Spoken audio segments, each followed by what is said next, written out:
Hi, we're in Neve Yerushalayim. We're doing the Mystical Hebrew Alphabet series. We're now in the letter Aleph, and we're doing part 2.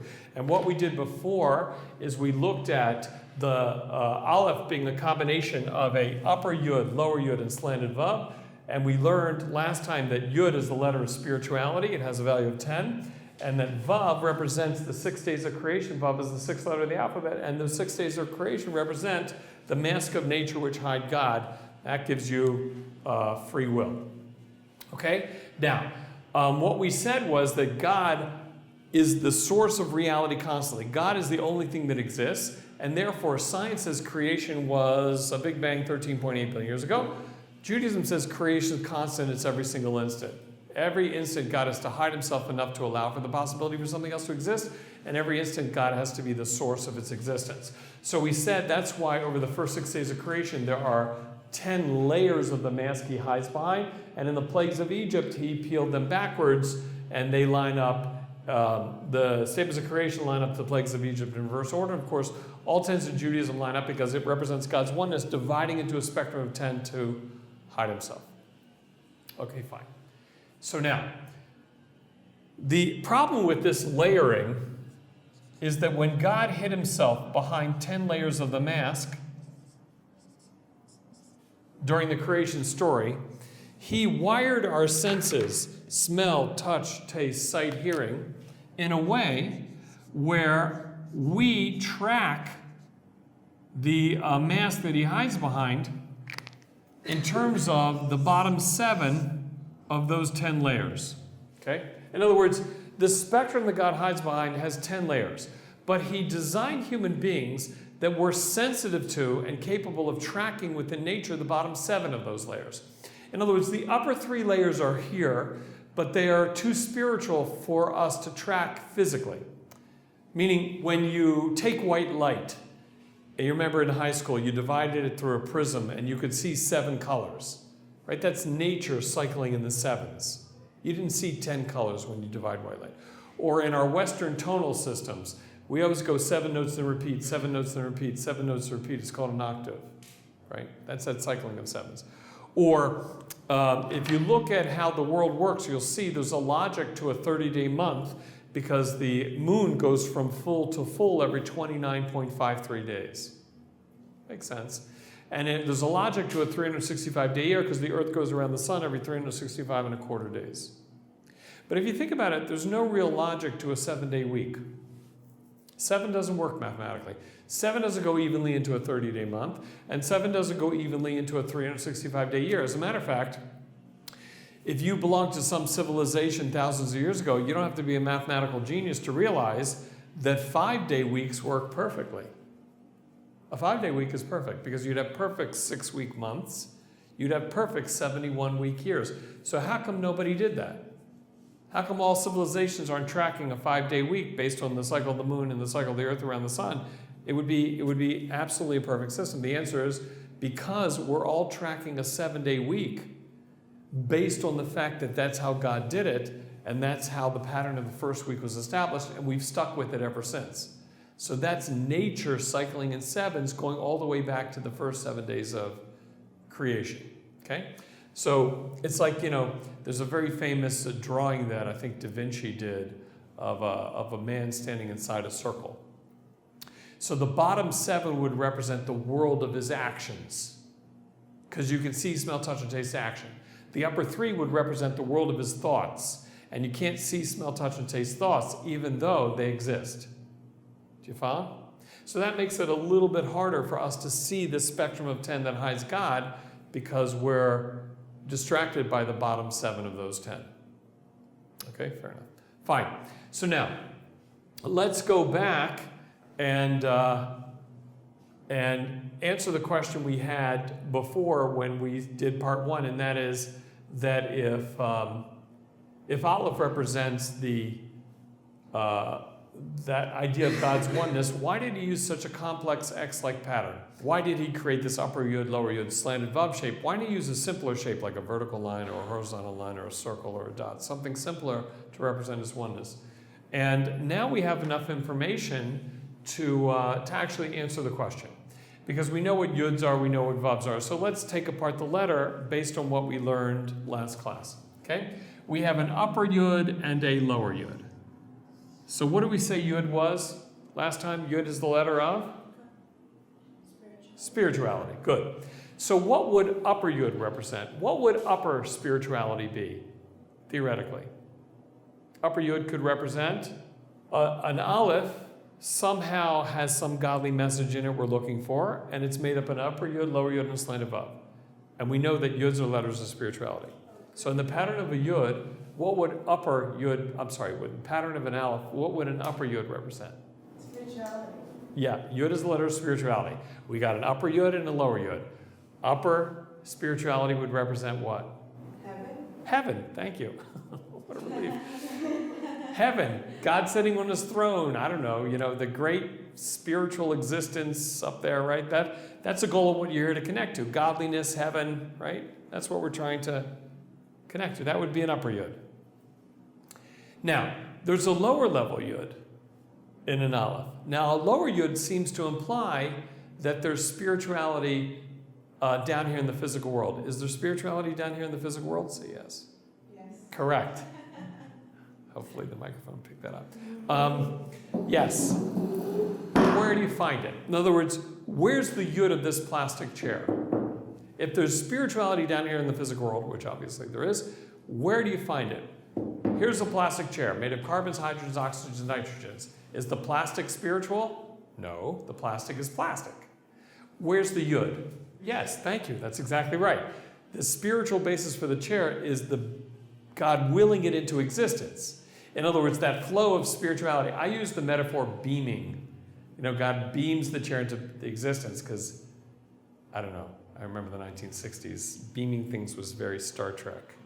Everything was beamed. So I thought, that sounds really spiritual. But whatever, it's my own bias. But when God causes every atom, molecule, and electron to exist, when God causes the principles of chemistry or physics, whatever it is, to cause it to interact correctly, so that spiritual flow causing it to exist would be its yud. You follow? The chair itself is not a yud. The chair itself is physical. But the spirituality causing it to exist every single instant is its yud. Does that make sense? I'll make it easier. As a human being, where's your yud? This is physical. This is physical. Where's your yud? Your yud would be your soul. Exactly. So in a certain manner of speaking, everything must have some sort of low-level soul, right? Including a chair. Because it's still being willed into existence, and so are we. So we have a spiritual component as well as a physical component. Very good. So an upper yud would represent heaven, godliness, God sitting on his throne, what we're here to connect back to. Lower level yud would represent spirituality down here in the physical world. And that's the spiritual basis for everything. In a human being, it would represent your soul as opposed to your body. That's lower level yud. Now, meaning of life according to Judaism, we said last time was, I'm here to make free will decisions which take that soul, right, because I'm a soul-body combination, and create an ability to connect myself back to God, right? I'm trying to make a connection back to that upper yud. But what blocks me, what keeps me from making the connection when I'm seeking out a spiritual connection to God? What blocks me from connecting? The physical world, the mask of nature which hides God. Meaning those 6 days of creation with their physics, chemistry, and biology are blocking my lower level spirituality ability to connect to high level spirituality or godliness. And that's the first 6 days of creation, that's doing its job. It's blocking that connection. Okay? And therefore, every time I seek out spirituality, I ram into the physical world because I got to eat, I got to sleep, I got to go to work, I got to pay my bills. And that's preventing that connection. Now listen, that mask of nature which hides God, that vav, that first 6 days of creation, are creating a mask so thick that you could theoretically, you as a body-soul combination, theoretically could say, listen, I don't think there is a yud up there. I think the physical world is all there is. I'm an atheist, and I'm going to walk away. So in effect, that mask of nature, that vav, is generating a free will ability to say, yes, there must be spirituality up there. I want a relation with God. Or no, it's all a bunch of superstition. It's all a bunch of nonsense. I don't believe any of this. I'm going to walk away. So that's the Vav doing its job, preventing that easy connection of your spirituality with higher level spirituality. Make sense? Now, the Christian approach to this problem is fascinating if Christianity allowed me to speak on their behalf, which they don't, and if they understood the deeper ideas behind the Hebrew alphabet, which they don't. They might say that that mask of nature which hides God is so inherently blocking, so inherently thick, so inherently potentially negative, that it's extremely difficult to make any attachment to spirituality when you're blocked by the physical world. In other words, let's listen, it's very hard to superficially stereotype Christianity into one belief, but because there are over 2,000 different sects of Christianity, right? There's a lot of, but if we take, I don't know, some sort of standard, I don't know whether it's Catholic or not, but approach where the physical world is inherently blocking and negative, then the high-level approach from a Christian perspective would be to take that mask of nature with all its negativity, all its blockages, whatever, and to squeeze it down as small as possible to make it easier to get past. If you can squeeze the mask of nature down, then it's much easier to, for example, there's certain branches of Christianity which say that, let's say sexuality is way too distracting. If you're a man, marry God. Don't marry a woman, right? Forget about fancy houses, fancy outfits, fancy cars, fancy whatever. Go to a monastery, right? Wear simple brown robes, sleep on a simple bed, eat simple meals, meditate and pray all day. And take that mask of nature with its BMWs and Porsches and Rolex watches and everything, and let's squeeze it down real small in a monastery where there's less physical blockages, and that makes it easier to connect, right? Same for a woman. Don't marry a man, sexuality is way too distracting. Marry God, go to a convent.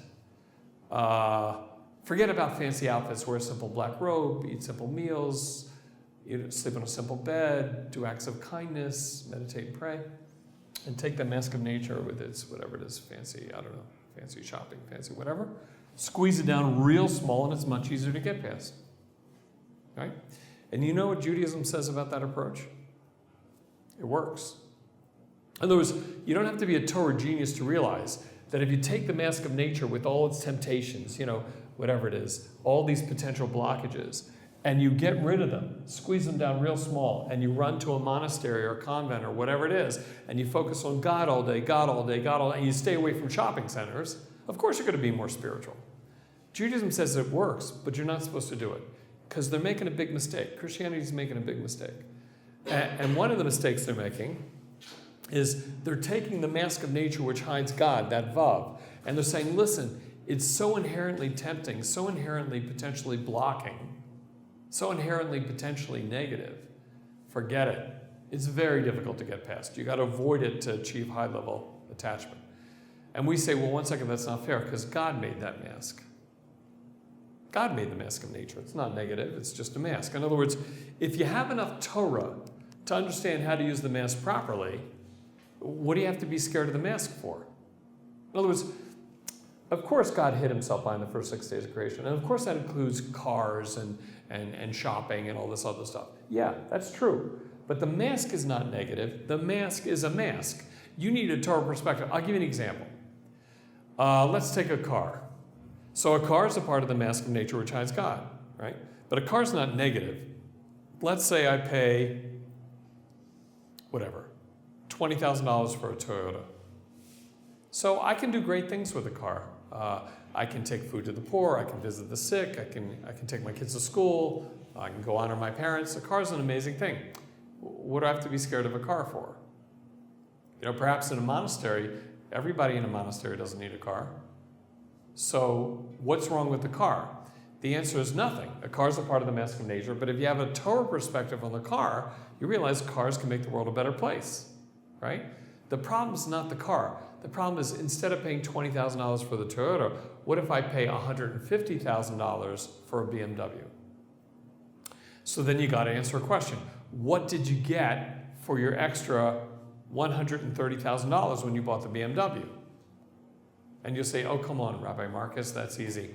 I can get more food to the poor in the trunk of the BMW than I can the Toyota. And the answer is no, you can't. I checked. It's got the same size trunk. You can't get more.